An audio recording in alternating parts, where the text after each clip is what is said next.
Сәлеметсіздер ме, балалар? Бүгінгі өтетін тақырыбымыз менің үйім. Здравствуйте. Сегодняшняя тема мой дом.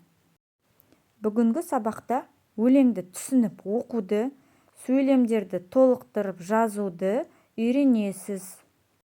Сегодня вы научитесь, читая, понимать стихотворение и дополнять предложения. Бүгінгі жаңа сабақтағы үйренетін жаңа сөздеріміз мынау, жарық, жаңа, жайнап. Бірінші тапсырма. Первое упражнение. Тыңда, послушай, суретке қара, посмотрите на рисунок. Сұрақтарға жауап бер. Ответьте на вопросы. Мен ауылда тұрамын. Я живу в деревне. Үйіміз үлкен. Наш дом большой. Үйдің артында бақ бар. За домиком есть сад. Онда алма мен алмұрт өседі.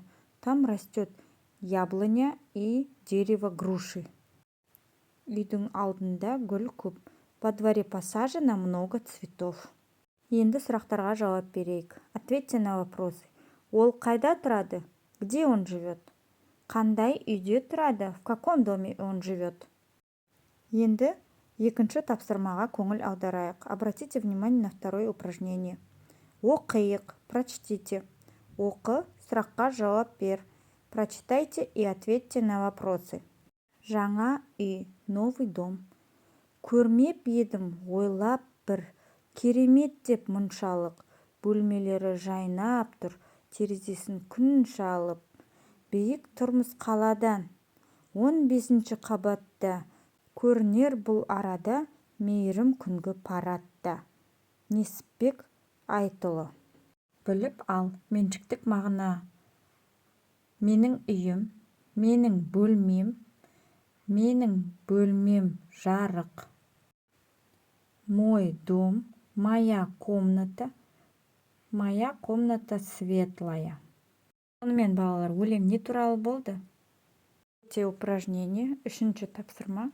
Өз үйің туралы айтып бер, үлгі бойынша сыныптастарыңмен сөйлес. Как в образце, расскажите о своем доме. Үлгі. Үйіңнің жанында не бар? Үйімнің жанында саябақ бар. Что есть около твоего дома?